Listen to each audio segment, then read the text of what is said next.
Case Study 1 focuses on the Maroochydore Revitalisation Association and their role in rejuvenating the Ocean Street Maroochydore precinct.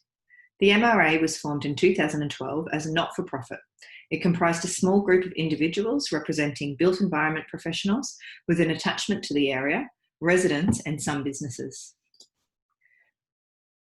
Ocean Street, in the decade prior to their formation, had high levels of vacancy, with 30 businesses closing down in the decade prior. They were very close to two major shopping centres, which traders felt was a threat to business and meant that they really needed a distinct identity.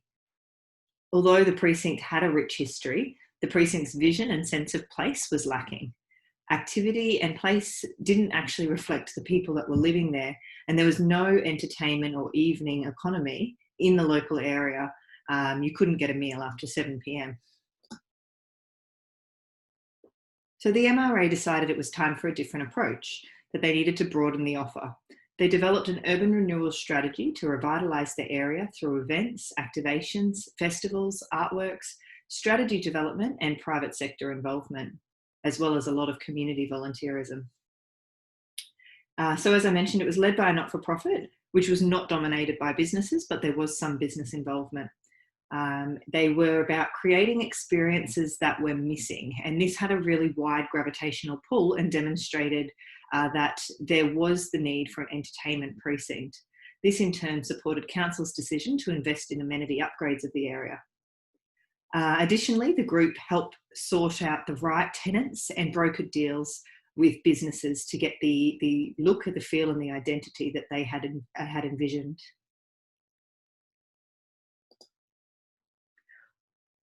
Importantly, all of this work was self-funded through events, profits and sponsorship. So the Captain and the Duke was an example of one way that they raised money. This was a pop-up bar that was run from a lane as a social enterprise, only opening once or twice a week.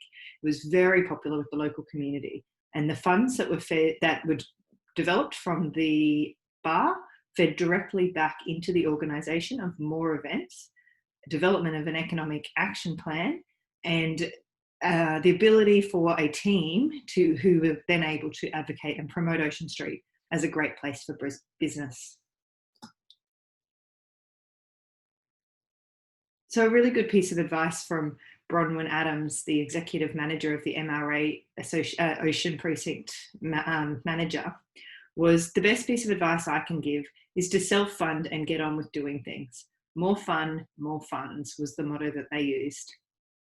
The key takeaways: a targeted urban renewal strategy adopted by the MRA, self-funded ground-up strategy, and a strong complementary identity that differentiated the precinct from nearby centres.